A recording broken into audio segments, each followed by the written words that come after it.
Usinipite Mwokozi, tunasema unisikie, tunasema unapozuru wengine, tunasema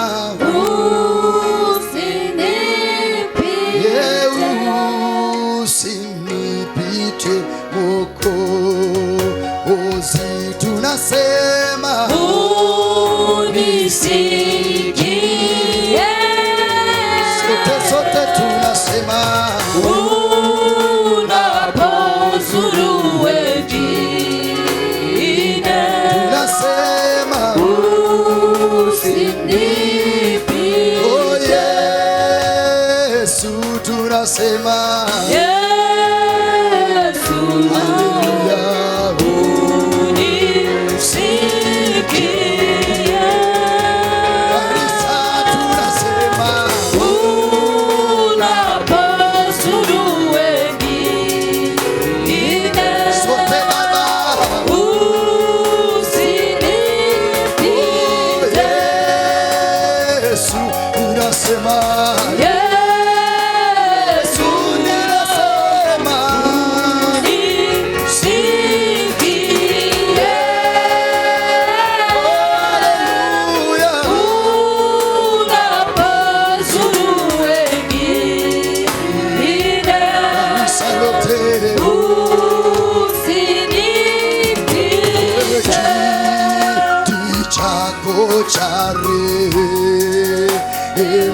Baba yangu we kanisa lote Baba linasema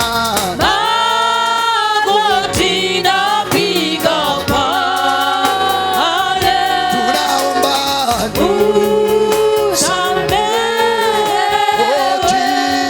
kiti chako cha rehema, tunasema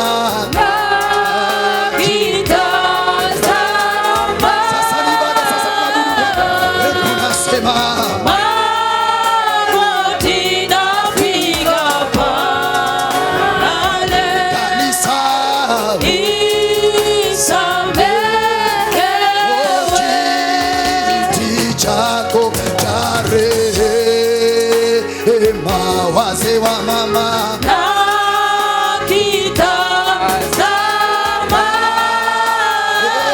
tunaomba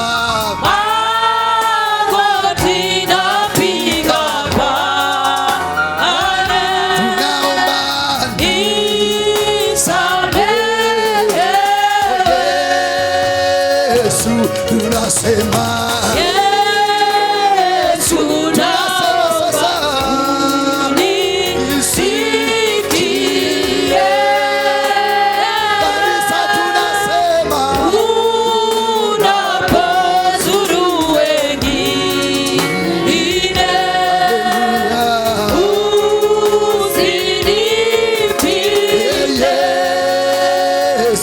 tunaomba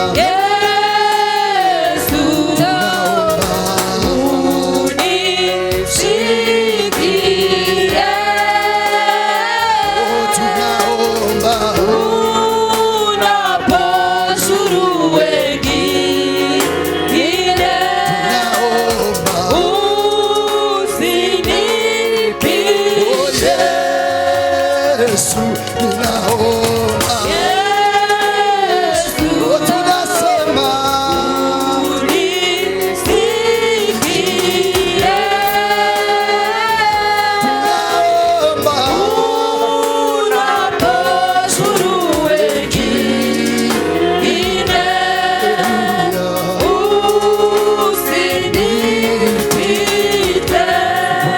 Thank you. Kanitha mwathani arogocwo. Kanisa Bwana asifiwe. Oh, kanitha mwathani arogocwo. Kanisa Bwana asifiwe. Bwana Yesu na asifiwe. Hallelujah. Githiria mundu ucio kimwirene wa Geithio ni munabii wa Ngai. Salimia mwenzio, mwambie amesalimiwa na mtumishi wa Bwana. No mwire Jehova akurathime na gwike maundu mega. Jehova akubariki na kutende mambo mema. Mugeithie mwire kuhana atia matigari ma Jehova Ngai. Kuko namna gani we mabaki ya Bwana? Mugeithie wega mwire kuhana atia matigari ma Jehova. Vipi ewe mabaki ya Bwana? Muria thiguku irahanaga atia. Uliza sikukuu ilikuwa namna gani? Ni wega o uria arakwira. Ni vyema kama vile akuelezavyo. Undu uria muno wa kwirahira. Ile ya kujishuhudia. Ni ate twina thayo na ugima wa mwiri. Na afya njema. Bwana Yesu asifiwe. Hallelujah. Riu ninge undu uria turi naguo wa kwirahira muno. Kisha tena tulilo nalo la kushuhudia. Ni ate gakenge ni gaciaritwo thiini witu. Ati mwana amezaliwa ndani yetu. Na ni tweruhitie kirikaniro gitu na Ngai wa matuini. Na tumefanya upya agano letu na Bwana mbinguni. Bwana Yesu asifiwe. Amen. Herode onageria gutumana. Herode hata atumane. Gakenge gakwa ndegukona. Mwana wangu hata muona. Onawe gaku ndegukona. Hata wako hata muona. Nĩũkĩrauga ĩno nĩ njega. Ningesema amina kubwa. Ona mageria kuhũthĩra ũũgĩ wa gũkũ thĩ. Hata wajaribu kutumia hekima ya duniani. Mungu atakulinda pamoja na mtoto. Hallelujah. Sema amen. Amen. Gakenge karĩa wĩ nako. Mtoto uliye naye. Ũkarĩithie na ũkamenyerere mũno. Lisha na mtunze vyema. Nĩ tondũ rũciũ gagakorwo karĩ kagoro gũkĩra thahabu.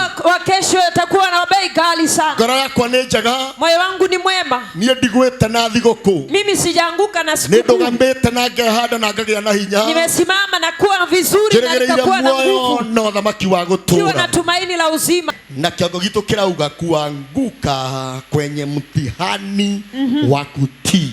Yes. Kuanguka kwenye mtihani wa kutii.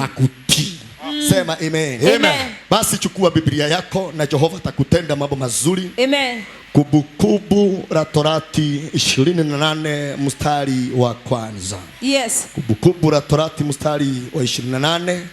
Kumbukumbu la Torati 28 kuanzia pale mstari wa kwanza. Torio shioge ate waigua kiongo ni kiriku. Ate waigua kiongo ni kiriku. Kuanguka kwenye mtihani wa kutii. Na wakati mvua inaendelea na kunyesha, ningetaka unipe masikio yako sana. Amen. Maana Roho wa Mungu anazungumza na watu wake. Yes. Sema amina. Amen. Hakuna baraka yoyote. Yes. Utakayo ipokea kutoka kwa Jehova Mungu. Yes. Pasipo na mtihani. Na pasipo na gharama ya kupita kwenye mtihani. Aidha umeokoka, wewe ni intercessor. Aidha wewe ni mtu wa kufunga. Hakuna baraka yoyote utaipokea kwa mikono yako pasipo na mtihani wa Mungu. Oh yes. Tuko na watu wengi sana. Yes. Wameokoka na wamejua Mungu. Yes. Lakini Wakristiano wamekuwa watu wa kufail. Yes. Kwenye mtihani wa Mungu. Yes. Watu wengi wameanguka, maisha yao imejaa kunugunika. Yes. Wanaona wameroa, wameendewa na wamefungwa. Yes. Na funguo za mafanikio yao ziko kwa mikono yao. Oh my God. Lakini kwa kutokutii wanaanguka kwenye mtihani. My God, my God. Baba yetu wa imani, kabla Mungu ambariki na anene mema. Yes. Sema amina. Amina. Mungu alitaka kumjaribu. Yes. Alipitia kwenye mtihani mgumu. Yes. Tena sana. Na nikiona mtu yoyote aidha ni mchungaji hatuyuko kitu kimoja. Yes. Nitakung'oa kwa mvua. Yes. Utachomoka. Hivyo hapa tupelekane vizuri. Yes. Ukiona mtu anakaa tuelewani vizuri, inua mkono na mung'oa na mvua. Oh yes. Bwana Yesu asifiwe. Amina. Ibrahimu baba yetu. Yes. Ili Mungu anene mema na mbariki na muinue. Yes. Tunaona kiteseka kutoka mwaka wa kwanza akiwa katoto. Yes. Mpaka akiwa na umri wa miaka 75 amekomaa. Amepata mke na bado hana mtoto. My God. Akiwa na miaka 75. Oh my God. ndio Mungu anafungua tumbo ya mke wake. Yes. Bwana Yesu asifiwe. Amina. Na tena anapomfungua, Jehova anaponena habari hiyo, hafanikiwi wakati huo mpaka afikishe miaka 100. Oh yes. Oh Jesus. Bwana Yesu asifiwe. Amina. Kasafari kagumu sana. Yes. My God. Na wakati alikwisha kupokea mtoto, Yes. Mungu anamwambia tulia. Mtoto sio baraka ya kwanza. Yes. Usifurahie tugakenione kirota nyoni. Usifurahishwe na maua kama Mimi ndege. Mungu niko na mambo mengi sana. Yes. Bado sijayatenda kwako. Oh yes. Mtoto ni ishara moja ya baraka. Yes. Mimi niko na wewe. Yes. Nitakuinua Amen. na nitakubariki. Amina. Halo. Hello. Baraka ya kwanza. Yes. Lakini puguza kiburi. Puguza maringo. Oh yes. Maana Mungu yuko na kusudi jema Amen. na maisha yako. Amina. Baba yetu wa imani, Yes. mwambia tulia. Tulia. Mwisho Mungu anamwambia, Yes. nataka unitolee mtoto wako Isaka Amen. kama sadaka Amen. ya kuteketezwa. Yes. My God, my God. Hivyo tuseme Mungu anakuranga wanadamu. Yes. Tuseme Mungu anakuranga watu. La hasha, lakini Mungu alitaka kumjaribu. Alitaka aone kama atapita. Yes. Kwenye mtihani wa kutii. Yes. My God. Chukua Isaka. Nikodolea macho. Amen. Wewe unataka kuniambia ilikuwa rahisi? Hapana. Mtoto amemgojea miaka 25. Oh Jesus. Aende akamchinja kama kuku ya Christmas. Oh Jesus. Aende akamchinja kama kondoo. Yes. Wewe kwako unafikiria lilikuwa ni jambo rahisi? Hapana. Oh my God, my God. Kile maandiko inasema aliposikia hivyo, Yes. hakubishana Oh yes. na Roho wa Mungu. Amen.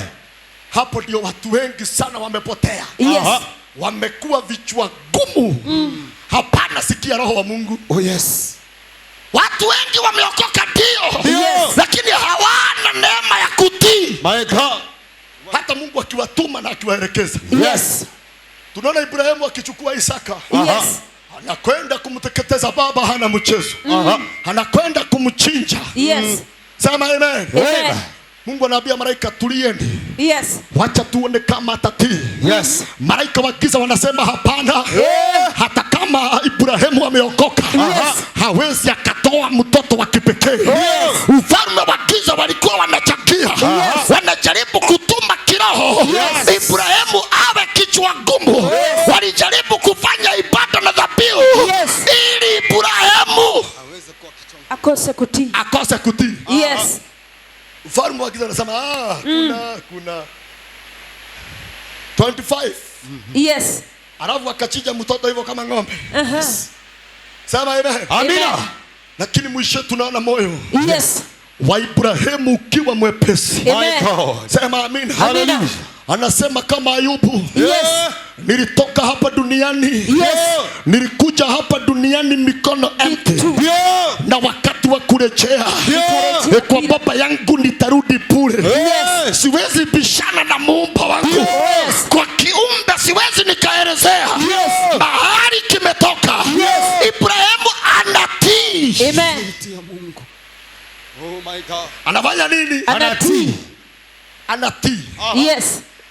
Alipotii, maana Mungu alikuwa amesikia vizuri. Amen. Mungu akamwambia, Yes. hata usiguze mtoto. Oh yes. Mimi sikurangi wanadamu, Ndio. sikurangi watoto. Yeah. Nilitaka tu nikujaribu. Yes. Ulikuwa ndani ya mtihani. Yes. Lakini baba, Amen. tayari umepita. Na kwa sababu umepita kwenye mtihani wa kutii sauti yangu, kwa hakika nitakubariki. Nitabariki uzao wako. Nitakuinua. Amen. Oh Jesus. Kwa sababu Yes. Ya ya kutii. kutii Amen. Hallelujah. Glory. sauti yangu. Amina. Tarosho kama uliotoketia wewe. Wewe Utuketia unafanana na we. nani wewe? Ndio mlio toketia wewe. Unafanana Utuketia. na nani? Ibrahimu anapita kwenye mtihani. Yes. Bigundi kunapata shangwe. Yes. Maana amepita. Amen. Sema amina. Amina. Hakuna baraka ya Mungu nirudie. Yes. Utaipata kwa mikono iliyorekea. Yes. Kama baraka ni ya kwa Mungu, Yes. lazima itakuwa na gharama ya kwake. Kabisa. Lazima utajaribiwa. Oh yes. Na nikuambia watu wengi ukiwaona wakiwa masikini, Yes.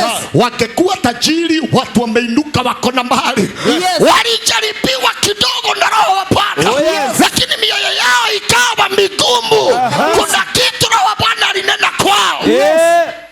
Oh Jesus. Hata wengine walipimwa, walijaribiwa. Yes. Walipia mtu mwingine fare. Yes. Fare ya 70. Biguni kote wamenyamaza. Yes. Mtu anataka kutolewa kwa gari ya Super Metro. Yes. Ama hii ya Kayole inaitwa nini? Forward.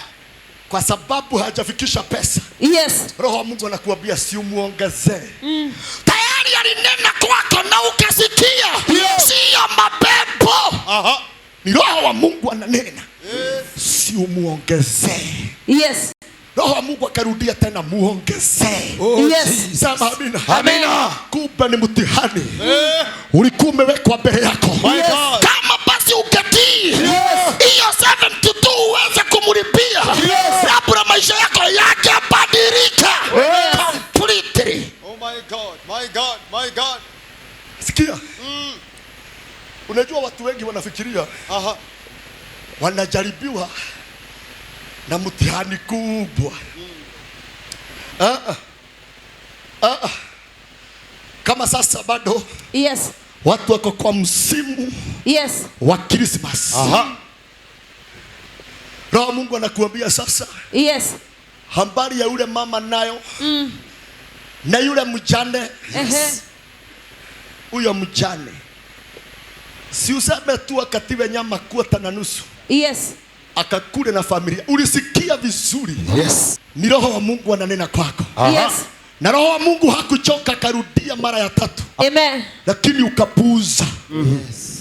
Na hapo ndio school fees yako ilikuwa ipatikane. Hapo ndio milango ya kuhama na kuolewa ilikuwa ifunguke. Lakini kwa sababu umejaa kiburi na uko pembe ukusikia. Yes. Roho wa Mungu alipokuwa akiongea. Yes. Kwa namba zako mwambie hujarogwa. Hujarogwa. Umejiroga mwenyewe. Umejiroga mwenyewe. Mwambie hujarogwa. Hujarogwa. Hebu soma maandiko. Oh my God. Kumbukumbu la Torati 28 kuanzia mstari wa kwanza inasema, kama ukimtii Bwana Mungu wako kwa bidii na kufuata amri zake zote nitakazo kupa leo kwa bidii, Bwana Mungu wako atakuweka juu ya mataifa. Nataka tuende polepole. Yes. Funga Biblia yako sasa. Hallelujah. Huyu ni mtu amekuwa muombaji. Yes. Huyu ni mtu anajua kulibashaka. Yes. Huyu ni mtu anajua hata kuaminika na fungu la 10. Sema amina. Amina. Amekuwa kitamani Mungu amuinue katika another level. Amechoka kwa maisha ya mahali pamoja. Anataka Bwana ampeleke katika another glory. Oh Jesus. Hello. Wakati anaomba. Ndio huyu Bwana sasa anajibu. Soma. Kwa kama ukimtii Bwana Mungu wako. Hapo ni kuanzia. Amen. Anzia. Mstari wa kwanza, Kumbukumbu la Torati 28. Kama ukimtii Bwana Mungu wako. Kama ukimtii Bwana Mungu wako. Bwana Mungu wako. Amen. Sio Mungu wetu. Wako. Mungu wako. Hivyo tayari wewe unapaswa kuwa unajua sheria za Mungu wako. Oh yes. Usijifanye uelewi. Kama ukitii sheria Bwana Mungu wako. Kwa bidii na kufuata amri zake zote. Na kufuata amri zake zote. Nitakazo kupa leo kwa bidii, Bwana Mungu wako atakuweka juu ya mataifa. Sikia. Hapa sio kupambana. Haujaambiwa uende katoroni. Haujaambiwa uvunga mwaka. Wachana na maombi mengi. Fuata sheria za Jehova. Uone Bwana akikuinua. Kwa namba zako macho mwambie punguza maombi mengi. Punguza maombi mengi. Mwambie punguza maombi mengi. Punguza maombi mengi. timiza sheria za Bwana. za Jehova Mungu. Amen. Halo. Hata uende Heaven's Gate. Yes. Watu wa TikTok, hallelujah. Amina. Hata uende wapi? Heaven's Gate. Na ndani yako ni mtu wa kufunja sheria. Yes. Sema amen. Amen. Hata upatiwe dini mpya. Yes. Utabaki chini. Oh my God. Utabaki chini. Oh my God. Tutakuwa na watu wengi sana kwa kanisa wameokoka. Yes. Roho wa Mungu akishuka wananena kwa dini. Yes. Lakini kanisa litajaa watu wa chini. Yes. Watu wa maisha ya chini. Yes. Watu wa omba. Wa Kristiano masikini. Yes. My God. Bwana Yesu asifiwe. Hallelujah. Aha. Kama ukimtii Bwana Mungu wako kwa bidii na kufuata amri zake zote ninazokupa leo kwa bidii, Bwana Mungu wako atakuweka juu ya mataifa. Atakuweka juu ya mataifa. Juu ya mataifa. Juu ya mataifa. Sio sikia, kuna mahali nataka uelewe. Sio bidii yako itafanya uwe juu ya mataifa. Yes. Sio kazi yako itafanya uwe juu ya mataifa. Yes. Anasema mimi Bwana Yes. nitakuinua, Yes. nikuweke juu ya mataifa. Oh my God. Hapa kuna mahali pamegharimu mkono wa mwanadamu. Yes. Lahasa. That's the truth. Iposa anasema mimi nitakuweka. Yes. Juu ya mataifa. Nitakuweka. Oh Jesus. Na wale watu wote wamejiweka juu ya mataifa. Yes. Kushuka wanashuka kama nyani. Kabisa. Hata maandiko inasema kwamba utonga wothe wa mundu utonetwo na njira ya kihoto. Utajiri wa mtu yote usiopatikana kwa haki. Ohana ngware komereirie matumbe ma nyoka. Matulika no ikareo. Amen. Bwana Yesu asifiwe. Amen. Na Mungu akusaidie sana. Yes. Halo. Halo. Tuko na watu wengi sana wamejiinua. Yes. Na wamejiweka juu ya nini? Ya mataifa. Yes. Halafu anasema tuko juu ya nani? Juu ya mataifa. Wa kwanza alikuwa anaitwa Nebukadnezar. Yes. Maandiko yanasema kwamba siku moja katika jua ya asubuhi Amen. akawa yuko juu ya ghorofa yake. Yes. Kasema sasa Nani hii nyumba mwingine? inaitwa Babeli. Ehe. Si nimechenga kwa nguvu zangu mwenyewe. Yes. Si nimechenga na pesa zangu mwenyewe. Yes. Akaanza kujiinua. Jivuna. Maandiko inasema kabla hajamaliza kujiinua, Yes. akaingia kwenye ndoto kubwa. Yes. Akaona mti mkubwa ukiwa umemea katika nchi yake katikati. Yes. Umeguza mpaka mawingu. Yes. Na umejaa matunda. Kabisa. Sema amen. Amen. Wanyama wa porini Walikaa pale. walijikinga jua kwa mavuli yake. Yes. Ama kwa kivuli chake. Yes. Ndege wa angani Amen. walishibishwa na matunda ile mti. Yes. Na maandiko inasema yule mti ulikuwa na uwezo Yes, wa kulisha. kuzimbisha Yes. dunia Nzima. Lakini bado akiwa pale, Yes. sauti ikasema, Yes. na tukate mti huu. Oh Jesus. Tukate mti huu. Mti huu. Hivyo mti ukikatwa, Yes. jambo la kwanza unapoteza utukufu. Kabisa. Matunda yanaanza kuoza. Oh yes. Mti unaharibika. Yes. Alipotafuta utafsiri Yes. ulipatikana kwa Danieli. My God. Na Danieli anaogopa kumwambia mfalme kwa sababu ya kujiinua. Yes. Mungu atakushusha. Yes. Bwana atakuweka chini. Chini. Mungu alikupatia biashara. Yes. Ukawa unaajiri. Yes. Lakini watu wote wale umewaajiri. Yes. Unawadhulumu. Kabisa. Oh my God. Unataka ukikohoa waitike. Halo. Hello. Danieli akawa anatetemeka. Yes. My God. Alipotetemeka Mungu akaona Danieli akona delay. Oh yes. Malaika alishuka kutoka mbinguni. Oh my God. Kaambia mfalme, acha kujifanya huelewi. Yes. Asema Bwana wa mabwana, My God. ufalme wako utaondolewa Amen. muda wa miaka 7. Yes. Mfalme hautakula sausage tena. Yes. Hautakula baga tena. Yes. Utakula nyasi kama ng'ombe. nyama. Mpaka siku utakapojua Ya kwamba anayetawala watu wote ni Jehova Mungu. Immediately Yes. akili zake zikaibiwa. Mfalme akaanza akiambia, kwani hata ng'ombe? Akaanza kulia kama ng'ombe. Oh, hii. Kile anywaga ndekunywa ringi. Bwana Yesu asifiwe. Amen. Hatuongelei kwa wale watu wamejiinua, wamejiweka juu ya mataifa. Yes. Tunaongelea wale watainuliwa na Mungu. Utakapokubali kusikia sauti yangu, Amen, na kufuata sheria zangu, yes, it doesn't matter, yes, umetoka kwa kizazi kigani, yes, mimi Bwana sitataka kujua, yes, umezaliwa na nani, yes, umetoka kwa kijiji gani, yes, nitakuinua, oh yes, nikuweke juu ya mataifa, ya mataifa. Sitauliza swali. Yes. Wewe ni wangapi kwenyu? Hapana. Watu wenyu wanakufanga na miaka ngapi? Sitauliza. Ila hata kama kwenyu kuna laana, Yes, kuna limitation, yes, mimi Mungu nitakuinua. Amen. Juu Ya mataifa, juu ya mataifa. Kama ukimtii Bwana Mungu wako kwa bidii na kufuata amri zake zote ninazokupa leo kwa bidii, Bwana Mungu wako atakuweka juu ya mataifa yote katika dunia.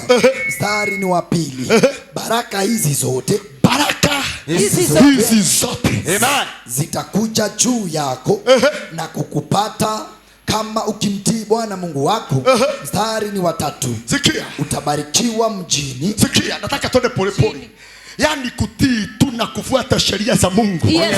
Sema amina. Amina. Hata kwa kanisa sio lazima uwe mtu wa kurukaruka sana. Yes. Yani kutulia tu na kutimiza amri za Bwana. Yes. Anasema ndio utabarikiwa. Yes. Utabarikiwa wapi? Utabarikiwa mjini. Yes, town.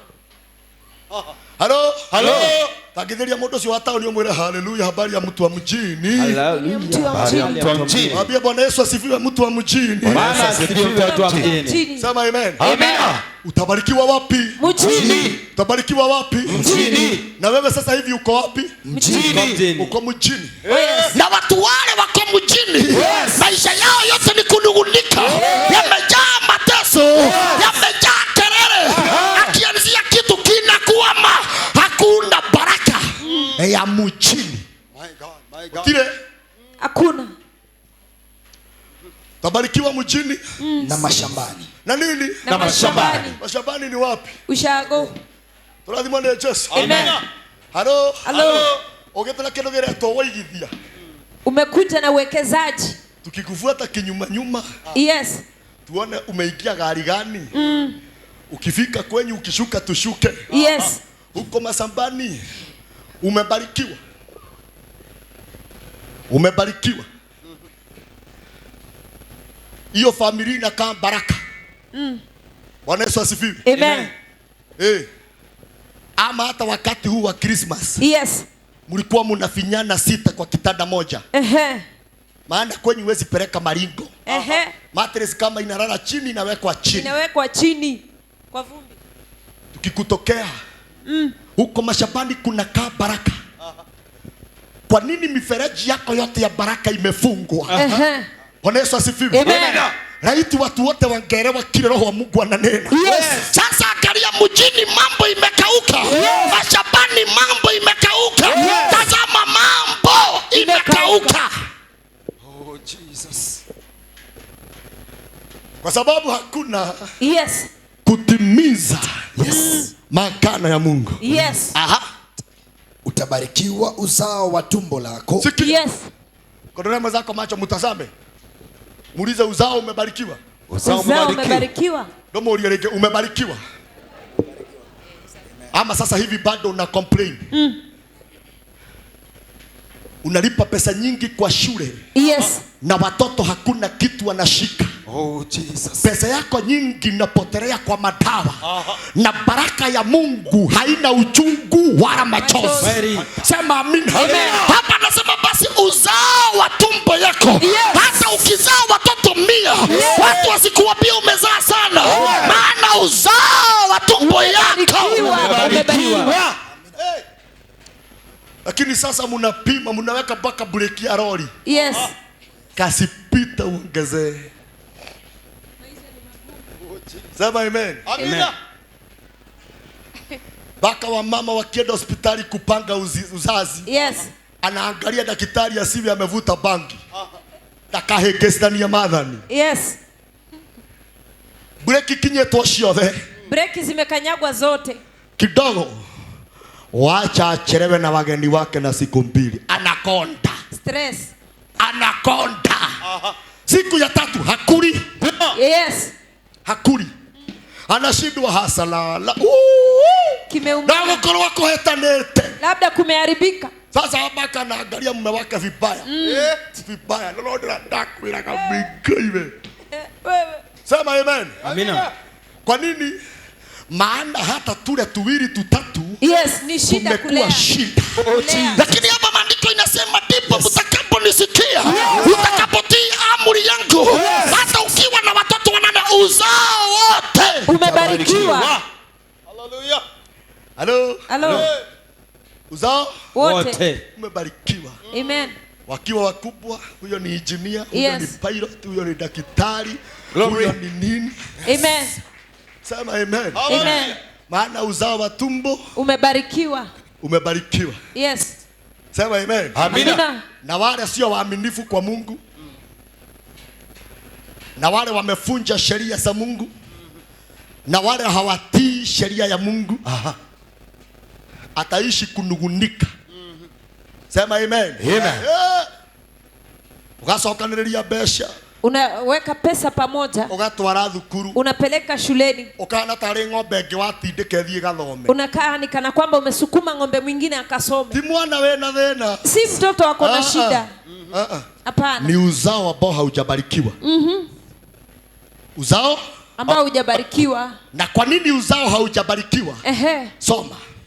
Utabarikiwa uzao wa tumbo lako, uzao wa tumbo yako, na mazao ya nchi yako. Sikia, na mazao ya nchi yako. Yani ukitazama watoto wako wote una smile, wote wako na afya, katika kwa masomo wako sawa.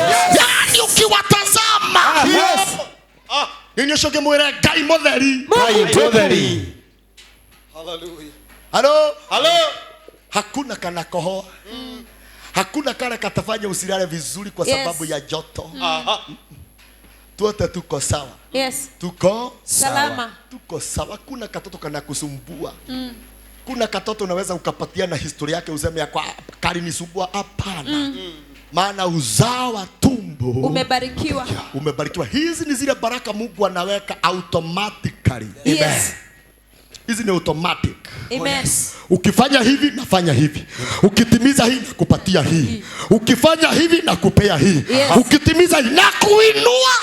Watu wabaki na maswali. Yes. Hapo alifikaje?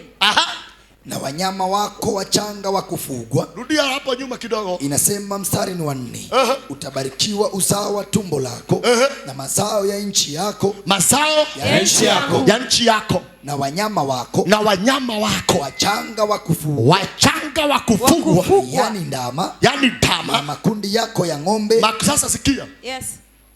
Sasa hata wale wanahubiriwa kuna shida. Hapa inasemekana watabarikiwa. Yes. Makundi yako. Sema amen. Amen. Na wengine hata sio makundi, hata kundi. Hata ndama hawana. Hata hiyo biashara inaambiwa itabarikiwa hawana. Yes. Utabarikiwa uzao wa tumbo lako, na mazao ya nchi yako, na wanyama ya wako, na makundi ya ng'ombe. Na wagatura we muhari wake. Mstari wa 4 inasema utabarikiwa uzao wa tumbo lako, na mazao ya nchi yako, na wanyama wako wachanga wa kufugwa, yani ndama wa makundi yako ya ng'ombe, na wana kondoo wa makundi yako. Mstari wa 5 kapu lako la vyombo vyako vya kukandia vitabarikiwa. Mstari wa 6 hizi ni baraka. Yes. Mungu ananena, anaahidia. Yes. Mtu mmoja. Amen. Sema amina. Amen. Atakaye kubali kutii sauti ya Mungu. Amen. Kutii wakati Roho wa Mungu ananena. Yes. Tuko na watu na tuko na kizazi kimejaa mioyo mibaya. Yani mioyo yao imekuwa mikaidi kiasi ya kwamba hata Roho wa Mungu anene hawezi sikia. Watu wengi hata Roho wa Mungu amekwisha kuhama kwao. Kabisa. Ni watu wachache sana wamebakisha neema ya Roho wa Mungu. Yes. Maana hata wakituma si tuko msimu ya Christmas. Yes. Wengine hata wameamrishwa na Roho wa Mungu. Yes. Wapeane mavazi. Yes. Yani nguo shwari na umevaa. Yes. Tayari umevaa, sio mpya. Yes. Umevaa. Yes. Roho wa Mungu anakuambia patia yule. Yes. Hata sio tu ile umevaa, hata imekwisha kukubana. Imekwisha kukukataa. Yes. Lakini hauwezi toa upatie mtu. Roho wa Mungu anakuambia toa, peana. Yes. Lakini moyo wako bado ni mgumu. Na unataka Mungu akubariki. Yes. Unataka Mungu akuinue. Na umekuwa mtu hasikii Roho wa Mungu. Kama tuko pamoja, niambie yes. Yes. Niambie yes. Yes. Shida ya watu wengi ni kutokutii. Yes. Sema amina. Amina. Hata wengine Mungu anawanenea kwa ndoto. Yes. Roho wa Mungu ametoa indicator ya kuondoka. Amen. Maana amenena zaidi ya miaka 3. Yes. Paka anakuambia sasa wewe si ujengee yule babu. Oh yes. Wewe kwani hauoni si ujengee yule babu ananyeshewa? Unajua watu wanafikiria kutii ni mambo tu ya kanisa. Hapana. Hapana. Sio mambo tu ya kanisa. Lakini wakati mwingine Roho wa Mungu anakuambia mjengee yule babu ananyeshewa. Yes. Roho wa Bwana anarudia kwako. Yes. Na Mungu amekupa hela Na uwezo. Oh Jesus. Mwishowe anakufa na pneumonia. Pneumonia. Na alikuambia. Wakati mwingine anakuambia sasa aka katoto kwa nini kako nyumbani? Si ukaite na agarau ujue labda kamebakisha dhao 3. Ukalipie kaende shule. Oh yes. Sema amen. Amen. Ni Roho wa Mungu ananena. Yes. Nakuambia karipie. My God. Na unasikia vizuri hata anaongea kwa moyo wako. Yes. Anaongea. Oh yes. Lakini kwa sababu moyo wako ni mgumu. Oh yes. Hauwezi ukatii kama baba yetu Ibrahimu. Yes. Hauwezi ukatii kama baba wa imani, bado umekataa. My God. My God. Oh. Sema amen. Hallelujah. Guo na nikulegete ndungihea na ndukarogwo. Nguo imezeka, uwezi peana usirogwe. Sema amen. Amen. Uwezi patia huyo. Maana utapata nundu. Wivu na chuki ilitoka kwenyu. Ilitoka wapi? Sema amina. Amen. Nikwambie hivi. Yes. Watu wengi wanajaribiwa na Roho wa Mungu. Yes. Malaika wameketi mahali. Yes. Wanasema guys, siapite tu hii mtihani. Yes. Siapite inuliwe na Bwana. Yes. Siapite mtihani aone mwisho wa machozi. Yake ukifika mwisho. Yo. My God. Unawekewa mtihani kidogo. Mungu anataka aone kama utapita. Oh my God. Kama utafanya nini? Utapita. Kama utapita. Sasa nimemweza mwambie kuanguka kwenye mtihani wa kutii. Kuanguka kwenye mtihani wa kutii. Ndio mwire kugwa kigeranio-inĩ gĩa gwathĩka. Kugwa kigeranio-inĩ gĩa gwathĩka. Haha nĩ Roho wa Ngai ũraria. Hallelujah. Na wakati Roho Mungu alikuwa ananituma, My God. ngoro yakwa nĩgĩire na thĩna mũno. Moyo wangu ukawa na shida sana. Nenda uandae. Yes. Maana nahitaji a new beginning. Hallelujah. Na wao the year 2026. Yes. Nataka mwanzo mpya. Amen. Waache kunugunika wakisema wamerogwa. Na wao ndio wamejiroga, wao ndio wamejifunga. My God. My God. Oh. Bwana Yesu asifiwe. Amen. Christmas bado haijaisha. Bado. Hakuna kitu Roho wa Mungu amekunenea. My God. Hata kwa huyo ndugu yako. Oh my God. Hakuna. Na huyo shosho hana blanketi. Hakuna kitu Roho wa Mungu amekuambia. Oh Jesus. Na labda unapimwa na hiyo. Unapimwa na hiyo tu. Uone mlikuwa nyumbani, uone huyo amekuliwa na jiga. Roho wa Mungu akuambia sasa. Si utafuta watu na ununue dawa, wapige dawa. Huyo mama atakufa na dutu, atakufa na jiga. Uulizie uambiwe dawa ni 1,000, watu wa kupiga. Na useme ipigwe mara 3. Yes. Lakini hata hiyo na ni Roho wa Mungu alikuambia. Yes. Umekataa kusikia. siongelei kuhusu kusikia tu ya hapa kanisani na ya madhabahu. Yes. Hata huko nje bado Mungu anawajaribu. Oh yes. Na nilikuambia hakuna baraka itafika kwa mikono yako pasipo na gharama na kujaribiwa. Ukipita bingu inashangilia. Amen. Hello? Hello. Ukifeli kabla upate hiyo neema tena ya kujaribiwa na Mungu. Yes. Utagojea sana. Hebu imagine ya kwamba wengine wanajaribiwa na 100 tu, sio 1,100, 100 tu. Mswahili anasema tenda wema, nenda zako, kisha nenda zako. 100 tu. Na ni Roho wa Mungu ananena. Yes. Roho wa Mungu ananena ndani yako. Akwira ekodo muna. Fanya jambo fulani. Sema amen. Amen. Hata wakati huu wa kufurahia. Yes. Hakuna mtu hata Roho wa Mungu hajakutuma kwa watoto wao wajane. Yatima. Hajakutuma huko akuambie sasa hawa. Yes. Hawanaga wazazi. Si uchukue hata kama ni ukabiri 3 na mafuta kidogo. Bosho ya wadhi yenyurani. Amen. Ulijifanya hata hauwaoni. Kuna nguo nyingi sana zimekataa mtoto wako, zimebana mtoto wako. Yes. Na ako kanazurura kama kachokora. Na Mungu amekujalia. Na Mungu anakuambia kanegere. Mpatie tu. Kanegere. Mpe. Hata wengine wanasema amemaliza kuzaa. Na ni ukweli amefunga. Na bado kuna nguo amezifungia huko, hawezi peana. Watoto wasirogwe. Hapa sio kutumwa na mtu. Na baadaye nikuambie, ni ndinoka haha gwire. Kuja nikueleze. Ohoro wa njira ria tu ukugera. Neno ambayo njia utakaopitia. Ndoka haha gwira njira ni igire. Nimekuambia kwamba njia ni gwira wega weno. Upitia hii. Na uru weno. Na ubaya wa hii. Umenyeri ukugera tondu wina mutwe mwega we. Ujue yenye utapitia kwa kuwa na kichwa kizuri. Ugaye nani? Sema amen. Osho niguo wira wa kanitha. Hiyo ndio kazi ya kanisa. Halo? Hello. Yeah. Na vaisi hewa kinya hende ya gethura na tutikamwira muguthura u. Hata wakati wa uchaguzi hatutawaambia mtachagua nani. Ithuĩ tukamuhunjĩria na ngerekano tumwĩre kwĩna andũ mahana nyamũ. Sisi tutawahubiria kwa mfano wĩtuĩre matua wĩna kĩongo kĩega. Uiwafanye uamuzi ukiwa na kichwa mzuri. Bwana Yesu asifiwe. Amen.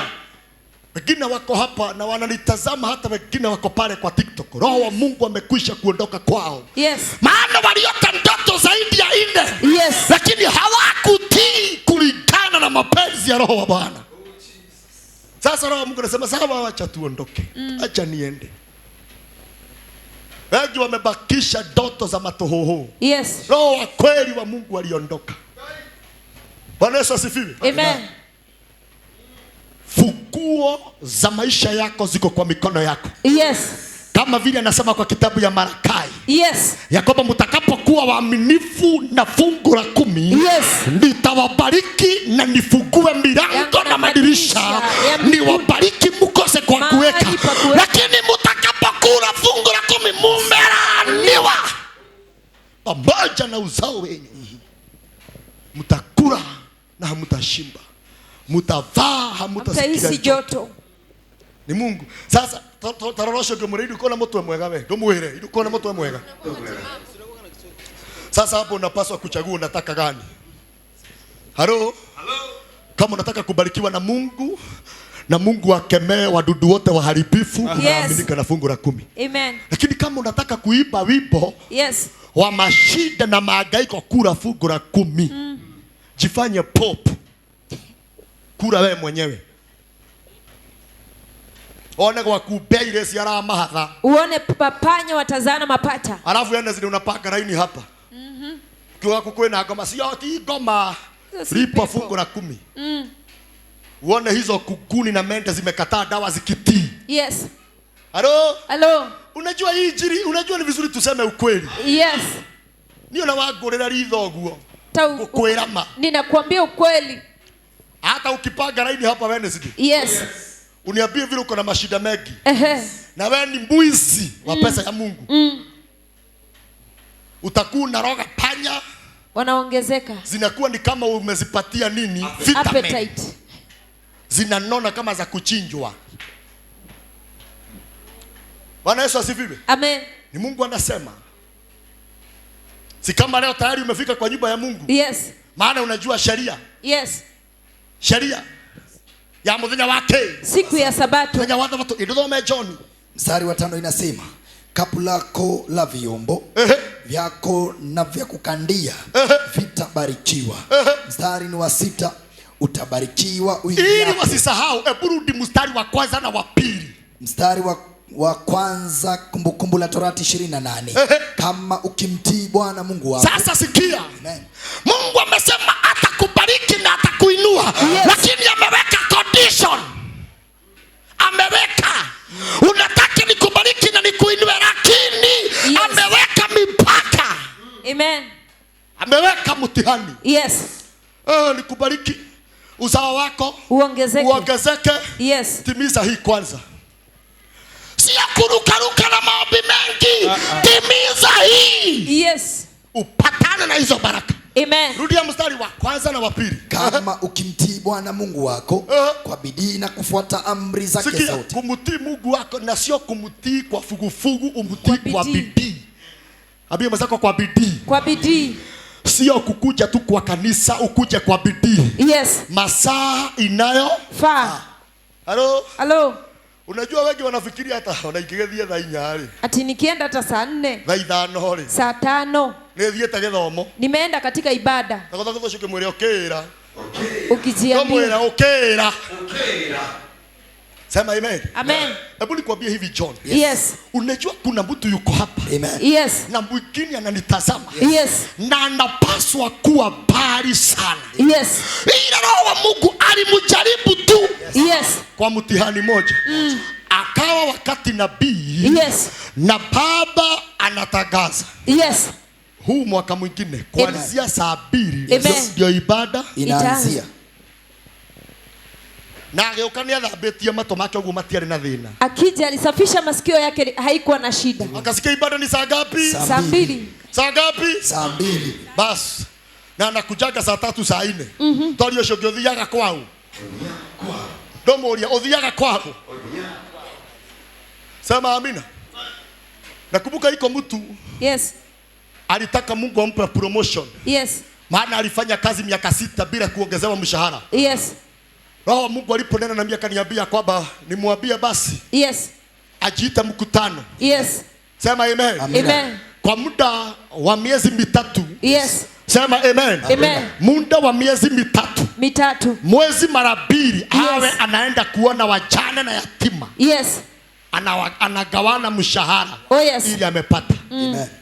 Akaenda mwezi wa kwanza. Akaona ni kama anachoka. Sema amen. Amen. Kaanza kuniambia kwani Mungu anaongea huo? Kamwambia umebakisha miezi mingine ngapi? 2.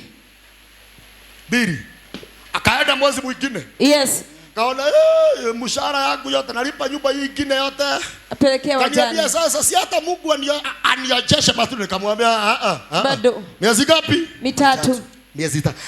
Alipojikakamua akajifinya na akafanya nini? Akapitiza. Yes. Ile siku alipitiza. Yes. Sema amina. Amen. Mande kwenda kwa kampuni. Yes. Alipata barua kwa meza yake. Ameongezewa mshahara. Yes. Na amepromotiwa. Amen. Oh yes. Kutii peke yake. Kutii. Amen. Mungu anaweza kuambia kwamba sasa sikia. Yes. Nimekupa kazi. Ni utakuwa unabaia nabii. Yes. Maji ya kunywa every Sunday. Oh yes. Maji tu. Maji ni pesa ngapi? Maji. Tikavota yangu wako. Heri uchote kwako. Wekeraga sufa. Weke chupani. Wekera kenoda heana. Mungu anasema basi wacha tuone. Yes. Na labda kuna jambo umeishi kuliombea. Yes. Umeishi kulitolea sacrifice. Yes. Sio sacrifice inahitajika. Yes. Kutii ni bora kuliko kutoa dhabihu. Sema amen. Amen. Watu wengi wanachoka kabla Mungu hajamalizana na wao. Niye gereje mbere taigenywa maesu vasigana. Nitakunywa chupa ngapi? Mothe. Taigenywa maesu vasigana. Tarukubali ndo ngameta ne jotetia mai. Tangu nisimama hapa nimeitisha maji. Sema amen. Amen. Mtu ajaribiwe hiyo tu. Yes. Mwingine sikia. Na unitazame vizuri. Oh yes. Mimi sijakuambia ufanye kile unasikia kwa moyo. Hapana. Kama haujatumwa na Roho wa Mungu usifanye. Yes. Maana ukifanya ni kazi ya bure. Sema amen. Amen. Sijakuambia ati mtu anaweza ambiwa na Roho wa Mungu ni atakuwa anafanya nini? Ananunua maji. Kitambaa katika chifu. Sisi mimi sijakuambia ujiita mkutano uone kwa budget yako unabakisha nao. Uende ukaninunulie vitabu, hata ukinunua ni kazi ya bure. Yes. Kama Roho wa Mungu hajakuelekeza, hajakutuma ni kazi ya bure. Ya bure. Tunaongelea kwa wale wamebebezwa mzigo na Roho wa Mungu. Mzigo na Mungu. Wale wanajaribiwa. Yes. Hello? Hello. Ukininunulia na hujatumwa na Roho wa Mungu, hiyo ni kunikarimu. Ambia mwenzako hiyo ni ukarimu. Hiyo ni ukarimu. Ukarimu. Hivyo usinunulie kitambaa ya dhao alafu aweze kwenda kudai Mungu milioni. Jehova kubuka. Niliguzwa wewe. Milioni wendete wewe. Lakini kuna mtu anaweza akaaminika kwa chupa moja ya maji. Yes. Roho wa Mungu aseme oh yes. Amebarikiwa yule. Umepita mtihani wako. Yes. Hapo ndio atanyosha mkono wake wenye nguvu. Yes. Hata kama wasukuna wa kwenyu, laana ya kwenyu imekukamata. Yeye atakuinua. Amina. Na atakuweka juu ya mataifa. Ya mataifa. Amen. Juu ya nini? Ya mataifa. Juu ya mataifa. Kuna mtu uzungumziwa na Roho wa Mungu. Hata huko ploti unaishi. Yes. Uone kuna mama tu maskini ya Mungu. Yes. Amegojeka mpaka macho. Kwa sababu ya kupika na nini? Na kuni. Na stove. Yes. Mpaka asubuhi haoni vizuri.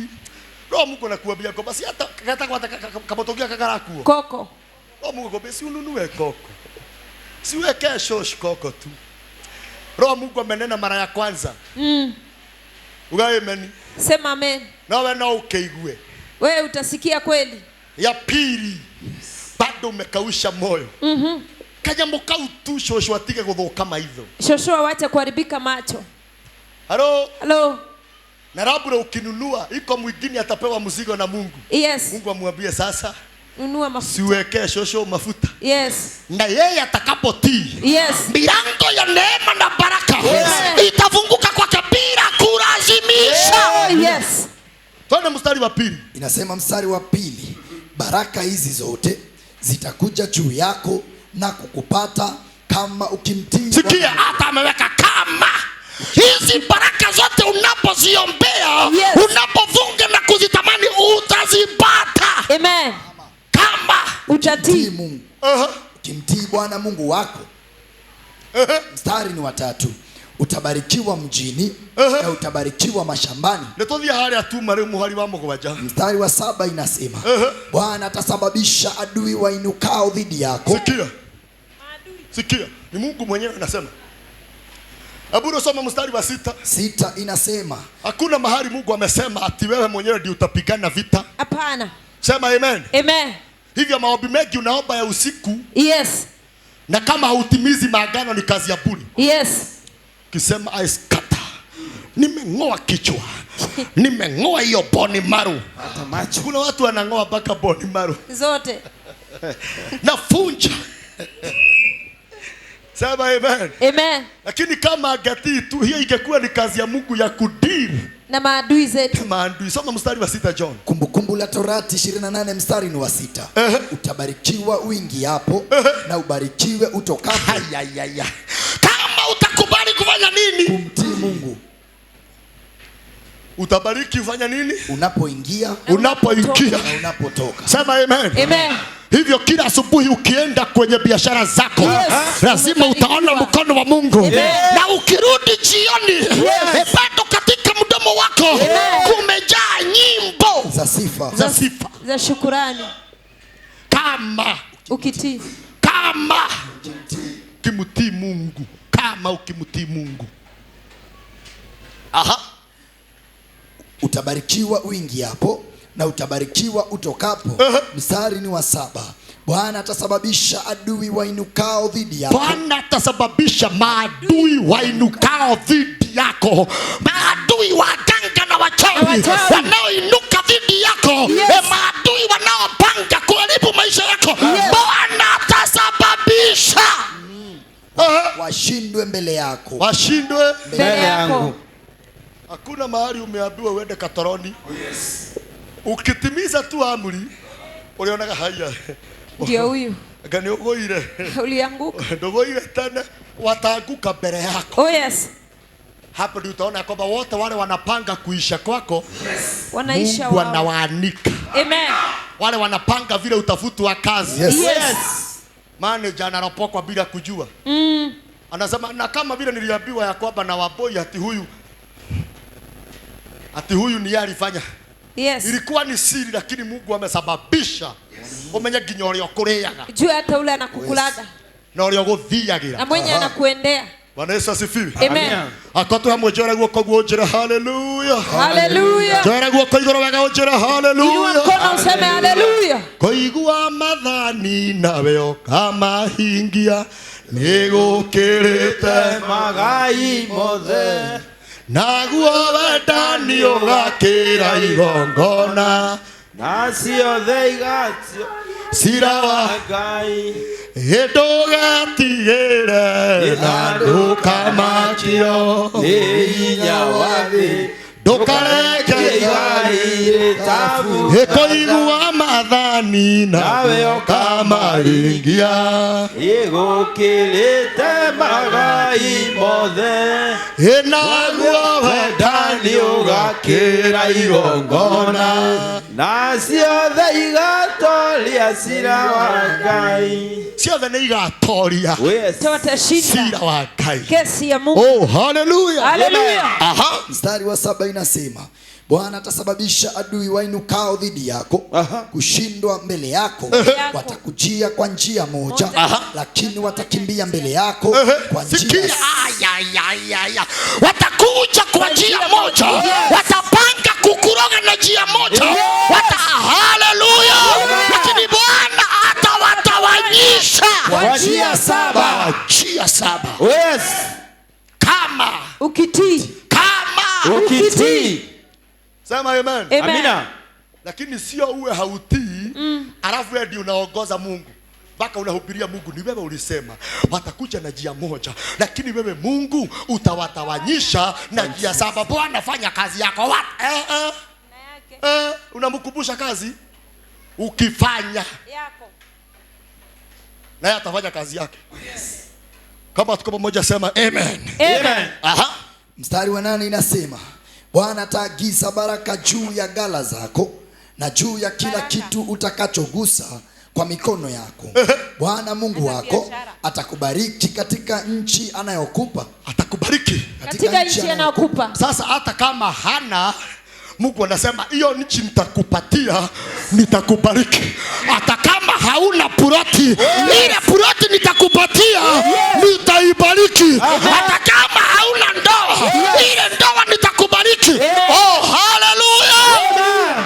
Aha. Mstari wa 9 inasema, Bwana atakufanya kuwa taifa lake takatifu, kama alivyokuahidi kwa kiapo, kama ukishika maagizo. Kama ukishika maagizo. Abia mwenzako amerudia tena. Amerudia tena. Mwambie amerudia tena. Amerudia tena. Unajua narudia maana mwanadamu ni wa kusahau. Kusahau. Sasa amekupeleka vile atakubariki, alafu bado anakukumbusha.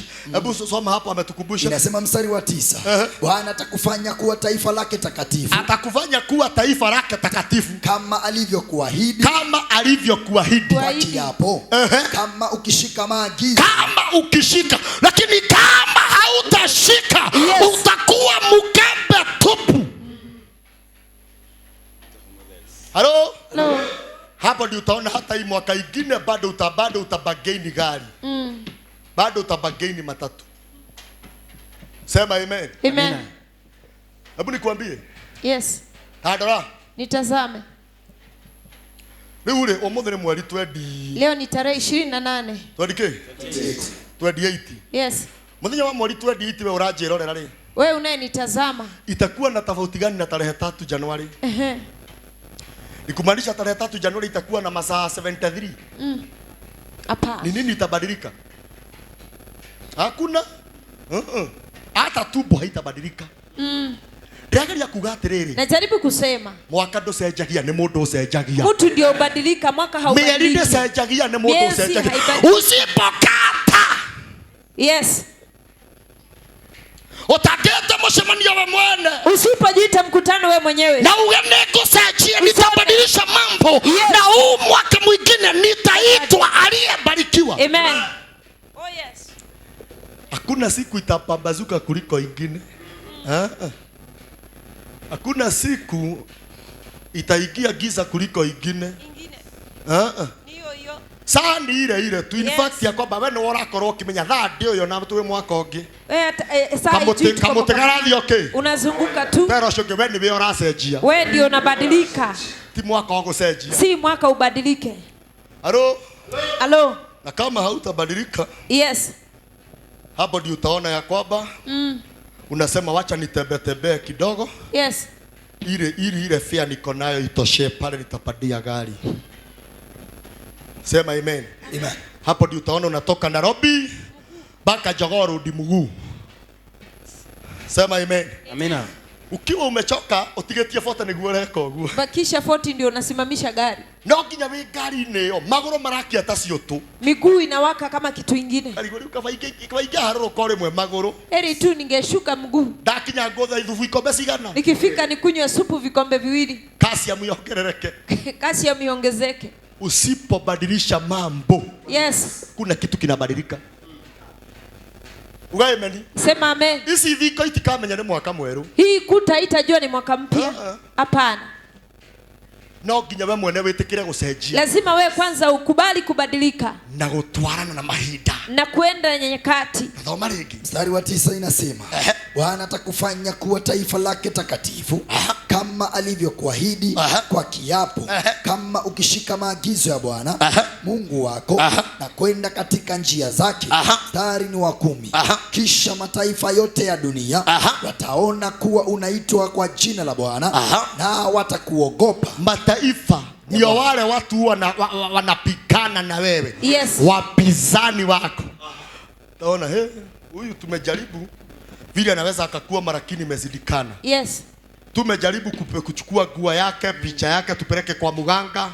Sema amen. Amen. Na wakiona imezidikana hapo itabidi wakujoin.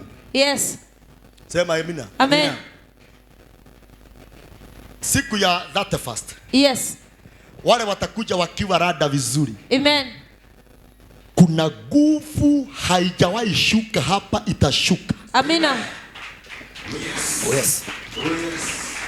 Neema na kibali cha kufanya mambo makubwa. Oh yes.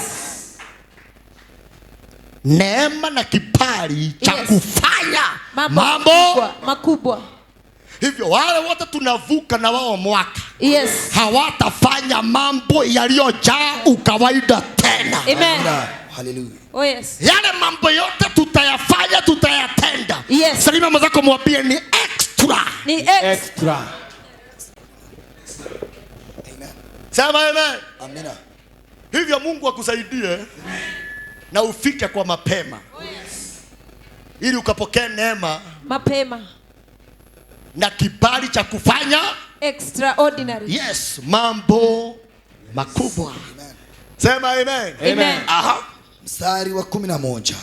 Bwana atakupa kustawi kwa wingi katika tunda la uzao wa tumbo lako, katika wanyama wachanga wa mifugo yako, na katika mazao ya ardhi yako, katika nchi aliyowapia baba zako kuwapa.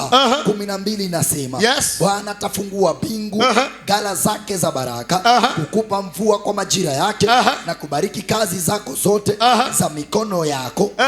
Rudia hapo. Inasema 12. Bwana atafungua mbingu. Bwana atafanya nini? Atafungua mbingu. Lakini usisahau. Yes. Ni ukifanya. Usisahau.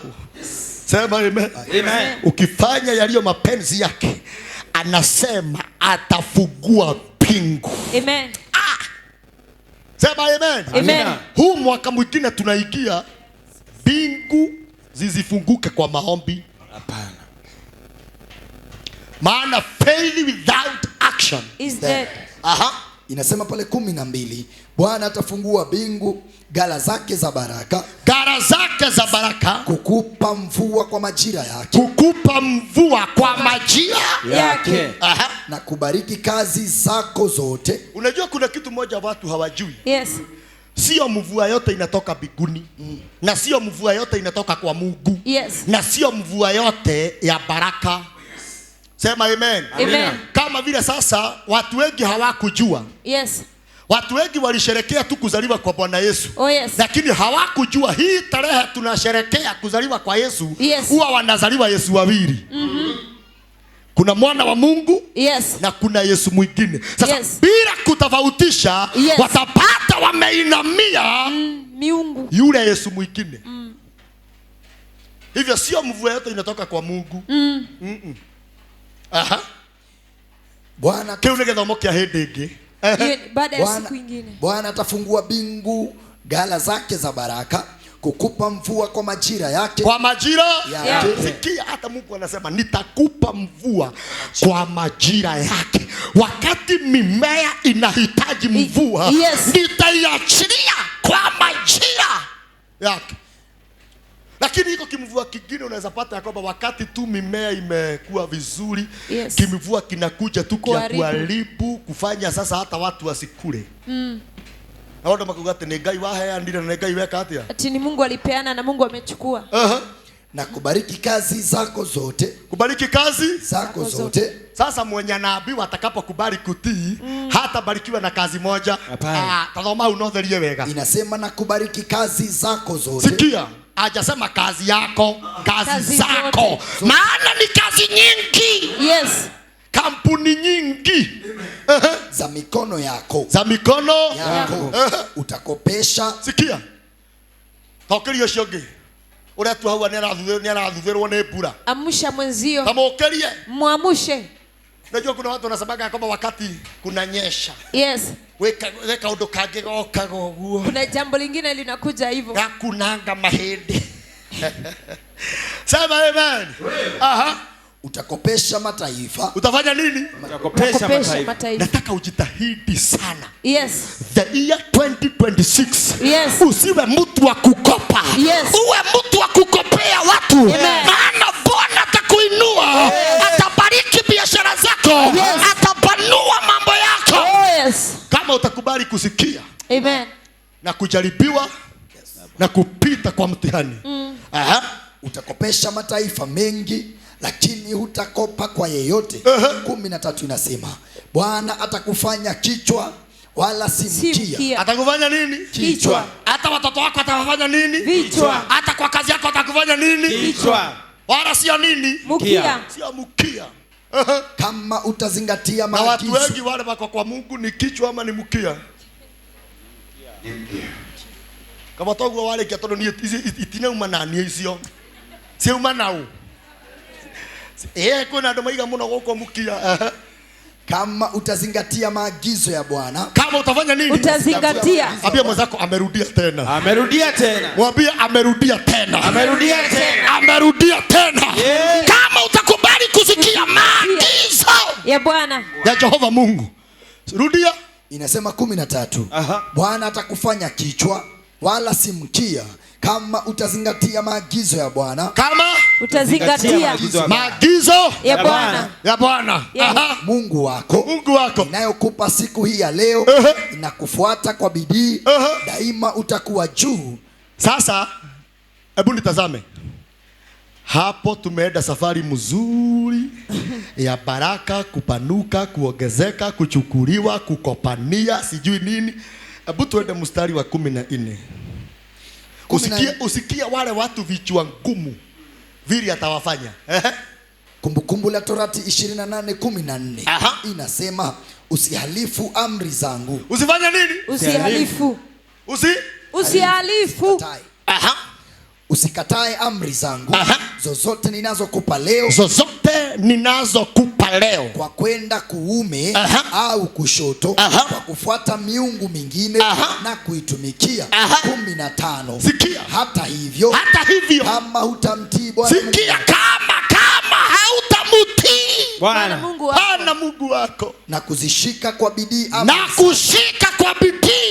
amri zake zote na maagizo ninayokupa leo. Laana hizi zote, sikia laana. Sasa tulikuwa tunahesabu baraka. Sasa sikiliza laana hizi zote, soma. Zitakuja juu yako na kukupata. Mstari 16. Utalaaniwa mjini. Utalaaniwa mjini. Na alikuwa amesema utabarikiwa wapi? Mjini. Utabarikiwa wapi? Mjini. Nikondolee macho. Abie mwenzako, wacha kisirani ya kusema ulirogwa. Domo ile wacha kisirani cha kusema ulirogwa. Wacha kisirani ya kusema ulirogwa. Mkondolee macho, mwambie haujarogwa. Haujarogwa. Na kama umerogwa, yes, ni wewe umejiroga. Kweli. Sema amen. Amina. Tuko na watu wengi sana kazi yao ni kusumbua manabii. Na akiona ni kama hapa hasaidiki, naona ni kama madhabahu iko na shida. yes, Anaenda kuingine kule kwa dunduru. Anaakishiwa mpaka kando ya black. Lakini hata uende wapi, pasipo na kutimiza maagano ya Jehova, ni kazi ya bure. Yeye aliyekuwa amesema utabarikiwa mjini, anasema utakapofunja hizo amri utalaaniwa mjini na utalaaniwa mashambani. Ndio John inasema 16. Utalaaniwa mjini na utalaaniwa mashambani. Kapu lako na chombo chako cha kukandia kitalaaniwa. Paulo sioge hapo ni wapi unasikia mchawi? Hapo ni wapi unasikia? Domoria hapo ni wapi umeona mganga? Hapo ni wapi umeona mganga? Hivyo ni nani amejiroga? yeye mwenyewe. Ni nani atajiroga? Yeye mwenyewe. Ni nani atajifunga? Yeye mwenyewe. Sema amen. Amina. Mugothago murado gikio ri arenda mutige kugiana. Fanya vile atakavyo. Sema amen. Amina. Sema amina ni nzuri. Amen. Isaya 1 mstari wa 19. Isaya 1 mstari wa 19. 1:19 inasema Isaya, kama mkikubali na kutii. Sikia, kama ukifanya nini? Mkikubali na kutii. Boy, dodhikereria. Kama ukifanya nini? Ukikubali na kutii. Kama ukikubali na kutii, ipo mtakula mema. Aichi. Majoni. Inasema pale 19, kama mkikubali na kutii mtakula mema ya nchi. Wakaka mzako mwambie kutii. Kutii. Domo era kutii. Kutii. Kama utakubali kusikia na kutii, ndipo utakula mema ya nchi. Kumbe nchi iko na mema yake. Yes. Amen. Sema amen. Amina. Kama kuanzia hii mwaka ingine, Yes.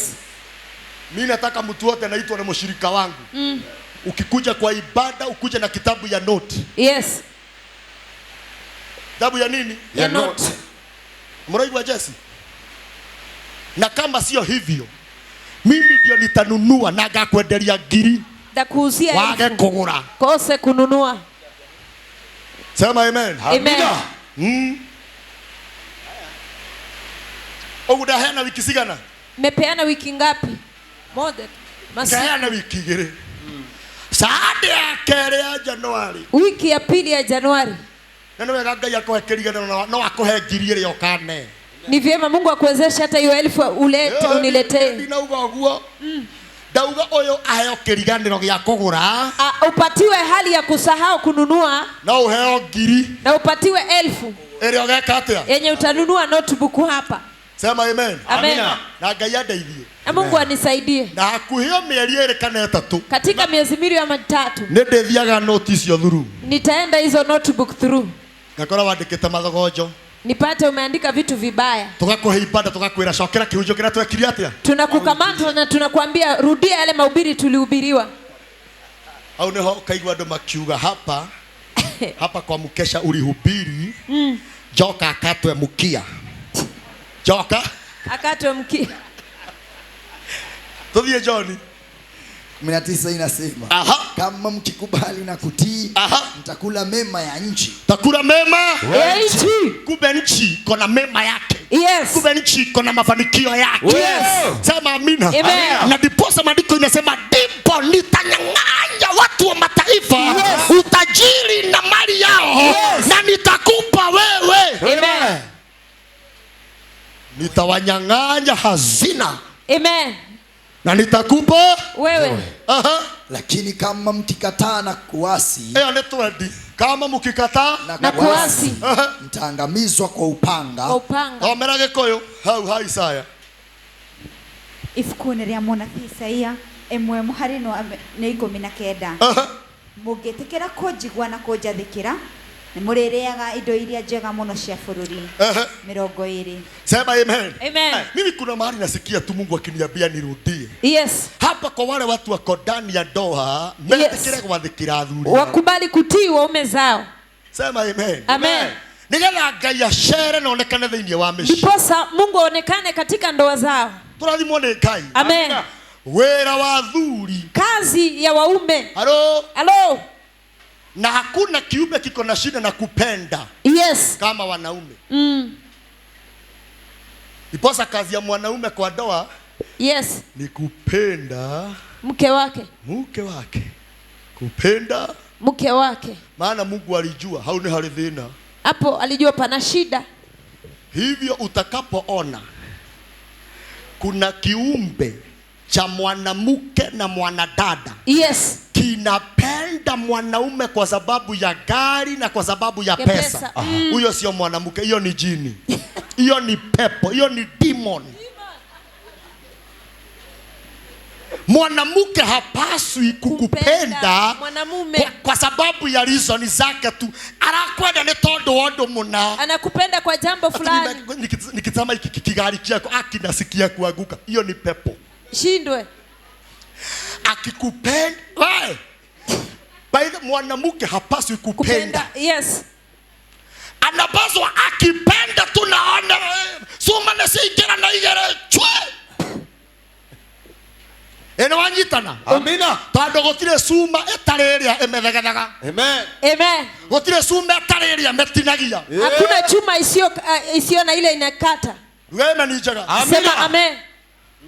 Na viko hizi. Lakini siku hizi wanadada kwanza wanasema ya kwamba ni kujitafutia, nijioshe mwenyewe. Ifanya nini? Nijioshe mwenyewe. Ati yeye mwenyewe anajiendea kwa soko. Analeta. Anapenda. Anaosha. Anajioshea mwenyewe. Hapo kuna shetani kubwa. Hapo kuna pepo sana. Yes. Hivyo mwanaume akapatiwa akaambiwa na wewe. Yes. Atagao upende mke wako. Todo nake mũndũrũme agĩkenda. Yes. No mũtu na mũndũrũme miaka 10. Mnaweza ishi na mwanaume miaka 10. Ugaimeni. Amen. Na ciana mwana 8. Watoto mna 8. No ngoro-inĩ yake. Lakini moyoni mwake. Na Ngai ndakwendete. Aki akupendi. Ngai nĩoĩ arũme nĩ marĩ thĩna na kwenda. Mungu anajua wanaume wana shida na kupenda. Na ndiposa anawekewa amri na sheria. Wewe na wewe. Na wewe atagao upende mkeo. Ogwa mutumia afatie kwenda muthuri. Mama anafaa kupenda mume. Halo. Mutumia afatie kwenda muthuri. Asa. Mama anapenda kupenda. Wakene gweka atia? Anafaa kumtii. Urakana gwatheka. No ngekaigwa bia korora arakwenda ni undu wa ondo muna. Lakini ukiona anakupenda kwa ajili ya jambo fulani. Ni gosema Ngai madarora njuire ya kuria doza. Kitazama ile nywele zamani. Ule njuire arenda. Ni nywele amependa. Halo. Ukiona ati nie maleke gikwirema. Acha nikwambie ukweli. Nie ndarora ondo muna, hiyo ni shetani. Hiyo ni nini? Shetani. Utakaposikia anakupenda kwa sababu wewe ni mrefu, wewe ni tajiri, wewe ni mweupe, hapo kuna pepo. Kabisa. Hapo kuna nini? Pepo. Shetani. Na ndikiona ngirora hende ya tene. Ndiposa hata ukitazama kitambo, mutumia ni mwega hana riwa. Msichana ni mzuri anafanana na jua. Na leo mohiketi. Lakini aliyemuoa ugaemeni. Sema amen. Ona tosi cia neighbors ikiakio. Hata tochi zote za neighbors ziwashwe. Ndakitheuka. Hawezi kuwa mweupe. Uroge mutumia madam wewe maya Ngai. Huyo mrembo. Na warora murume ahana ithano hende ya ba. Ukitazama mume anafanana shoka wakati wa baridi. Lakini wanapendana. Wanapenda mutumia ucio one muthakani arenyiheria ke. Hata akiwa mrembo anatii mume wake. Lakini siku hizi wanawake wanatumia urembo wao. Yes. Ni kama biashara. Wanatumia hii ya Ruto hii kupanga mambo pole kupanga. Sasa akiwa mrembo anakupanga. Anakuweka vizuri kwa ground. Ukorage kwa sababu akona urembo, akona watu kama 6 na wapanga panga. Kuwapanga panga. Wasa hizi hende ya Christmas. Rugano ruria bonete. Kwanza ile wamepata hii Christmas. Bonete yo dasi. Kabisa. Ugaimeni. Sema amen. Na wothe arero mereke gikwirema. Nowe tu. Ni wewe tu. Nona kirwo nowe tu. Akiambiwa tu ni yeye. Ni nguo ya Christmas yeredo. Ni nguo ya Christmas inahitajika. Akirwo ringi hakuya kwira uria Ngai. Uliza Mungu. Ndio tuelekea hende ya school fees. Sasa tunaelekea msimu wa school fees. Arome. Wanaume. Arome. No Ngai okire we mwene. Labda Mungu akute mwenyewe. Atapanga pango. Wapangwe. Kora ciana cia madam weno ithomaga boarding. Unapata watoto wa hii madam wanasoma boarding. No ciana cia gathega kana niko karihite boarding kuri ari. Lakini watoto wa huyu mzee na ndio wamelipa boarding hapa. Kirato githia gikiraga andu mambo. Kiatu inaenda ikiambia watu mambo. Ni kana gataramenyekaga githie. Mtoto asiyejulikana akienda ama akirudi. Bwana Yesu asifiwe. Amen. Wayagu kwa iguru kuma muthenya wa mothe. Kuanzia siku ya leo nitapita kwa mtihani. Nitapita kwa mtihani. Wakutii. Tothie Gikuyu. Ibuku-inĩ rĩa mũnabii Isaia mũrango wa mbere mũhari-inĩ wa 19. Mũngĩnjigua na mũnjathĩkĩre. Na by the way aria mararora ku mitambo-inĩ marauga atĩ kwĩna handũ ndahutia rĩu. Mitambo no inyitane. Mitambo inaweza shikana kuko vipi? Wasiria ndauga ati ungiona mundu urakwenda ni undu wa besha. Kiona mtu anakupenda kwa ajili ya fedha. Na ndauga hena pepo. Na nikasema kuna pepo. Majibu yako pale. Mũngĩtĩkĩra kũnjigua na mũnjathĩkĩre. Ero coke koigua tu. Kusikia tu. Nĩ mũrĩrĩaga indo iria njega mũno cia bũrũri. 20. No mũngĩrema na mũrege gwathĩka mũkaninwo na rũhiũ rwa njora. Mũkaninwo na rũhiũ rwa njora. Mambo ya Nyakati wa Pili 20:20. Mambo ya Nyakati wa Pili 20:20 inasema asubuhi na mapema kaondoka kuelekea jangwa la Tekoa. Walipoanza safari Yoshafatu akasimama akasema, nisikilizeni enyi Yuda na watu wa Yerusalemu, mwaminini Bwana Mungu wenu. Hivyo mtadhibitika. Wasadikini manabii wake nanyi mtafanikiwa. Tothie Gikuyu. Maũndũ ma matukũ ma tene wa kerĩ 20:20.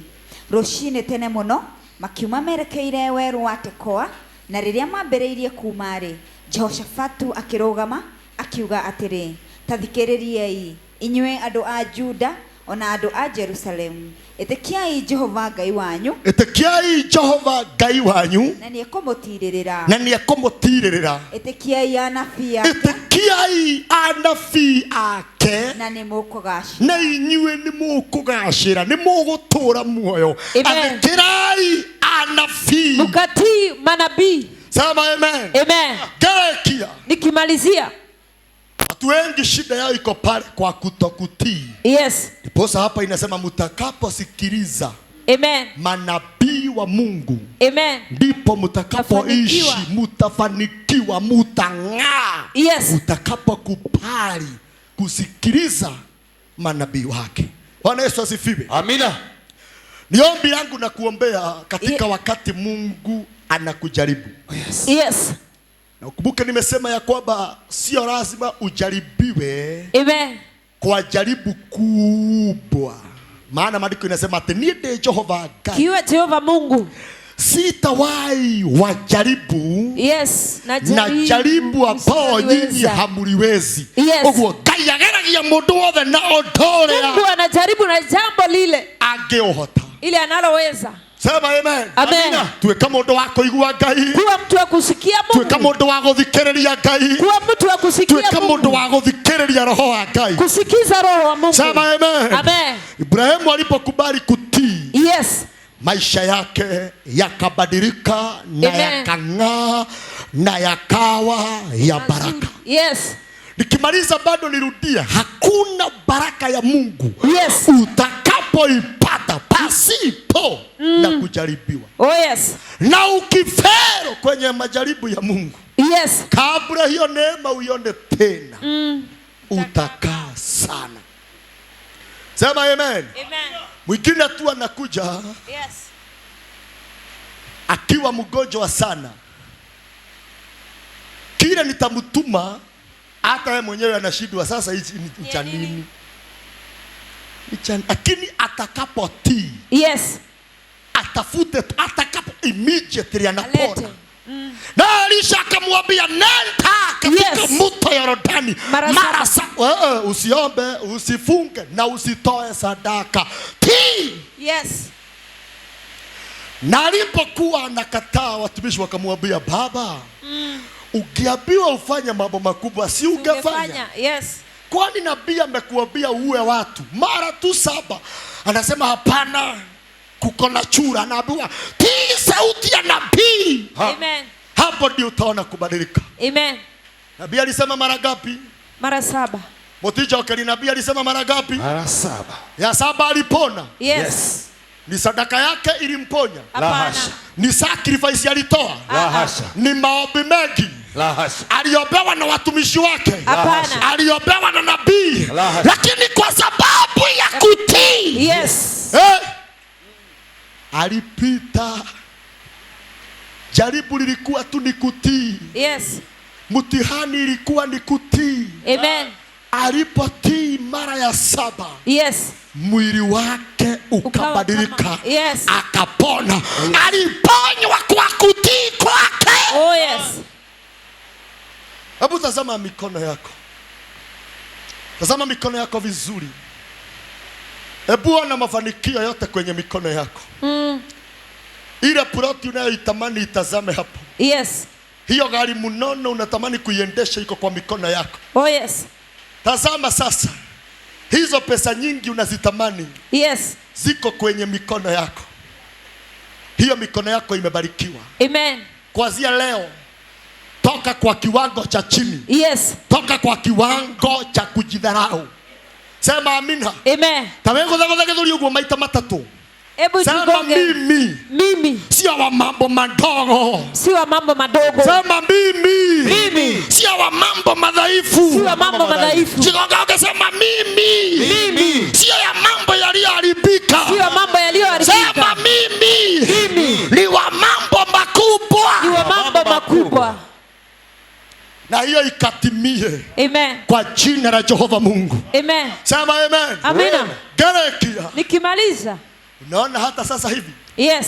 Kuna watu watajaribiwa na roho wa Bwana. Yes. Kuna watu watafanya nini? Watajaribiwa. Kuna watu watajaribiwa na roho. Iko mtihani itawekwa mbele yake. Yes. Sema amen. Amen. Na roho wa Mungu anapoongea jambo huwa haongei mara moja. Anaongeaga zaidi ya mara 3.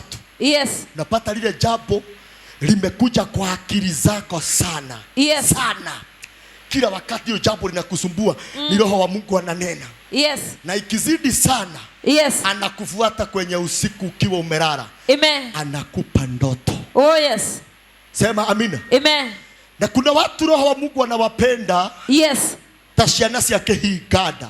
Kama watoto wa mwisho. Hata miaka 2, miaka 3. Yes. Bado anawaotesha. Sema amina. Amen. Bado anawapa mzigo. Yes. Bado anawaambia fanya hivi, fanya. Si ufanye tu wewe, fanya uone ile nitafanya. Fanya uone yale nitatenda. Fanya. Mtihani umewekwa mbele yake. Oh yes. Sema amen. Amina. Uko kwa nyumbani. Yes. Anaongeleshwa kuhusu huyo babu. Yes. Huyo babu, roho Mungu anamwambia leo inukaga ri. Vile wakati utaenda nyumbani, twaraga kamutugo curu. nenda na unga ya uji. Twaraga. Nenda, peleka. Unaenda pale kunauzwa uji, unga ya nini? Ya uji. Unawekewa kama 5 imemixiwa. Mechanganywa. Unapeleka unamwambia guka hata labda hata si lazima akujue. Yes. Guka nedoka. Nimekuja babu. Nimeleta hii. Yes. Unga ya nini? Ya uji. Na ni roho wa Mungu ananena. Na labda hilo jambo Yes. ndio limebeba funguo yako. Amen. Ya kuingia State House. Yes. Ya kuenda Amerikani. Amina. Ya kuenda ng'ambo. Ya yes. kupata ndoa nzuri. Yes. Amen. Shoge maitho mwera waigwa mugambo wa Ngai. Kisikia sauti ya Mungu. Ndo mwera waigwa mugambo wa Ngai. Kisikia sauti ya Mungu. Tiga kumia ngoro. Usifanye moyo wako mgumu. Udurawaigwa roho wa Ngai akwira. Vile umesikia roho wa Mungu amekuambia, Weke guo. tenda vile. Uone lile jambo umekuwa ukilitaka kwa miaka mingi. Yes. Linajibiwa na kakitu kadogo. Amen. Kadogo tu. Oh yes. Labda Mungu anaweza akakupa mzigo wa madhabahu. Yes. Sema amen. Amina. Hata anaweza labda akakuambia kwamba na kunenea zaidi ya mwaka. Oh yes. Nenda ununue microphone ya nabii wa Mungu. Yes. Kama hii. Sema amen. Amen. Unataka jambo la mamilioni ya pesa. Na wewe labda Mungu amekuambia ununue tu hii microphone yangu. Yes. Ya 200,000. Yes. Ugurire duka utware. Upeleke. Na hata wakati mwingine hata sio lazima nijue ni wewe umeleta. Yes. Mbingu zifunguke. Amen. Mbingu zikufungukie. Oh yes. Kutoka hapo watu wataanza kukuchunguza, kushindwa na huyu alifanya jambo gani? Yes. Ili maisha yake ifanye nini? Ifanikiwe. Taokera shike mogokera mwere tekera kuigwa roho wa Ngai. Kubali kusikiza roho wa Mungu. Ni ihoya riakwa ndakuhoera. Ni ombi langu nimekuombea. Na kama roho wa Mungu alikuwa ameondoka kwako. Yes. Ndakuhoera rita riake roho wa Ngai agushokerera. Roho wa Ngai agushokerera. Roho wa Ngai agushokerera. Roho wa Ngai agushokerera. Roho wa Ngai agushokerera. Na neno litaendelea. Baba, katika jina la Yesu Kristo mwana wa Mungu, tunakushukuru kwa ajili ya neno lako lile umelituma Ebeneza. Baba wa mbinguni, likalete habari njema na hali ya ukombozi kwa maisha yetu.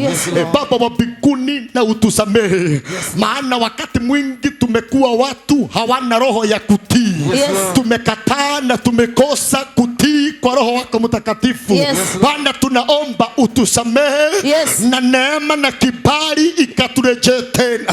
Maana mawazo unayotuwaza ni mawazo mazuri.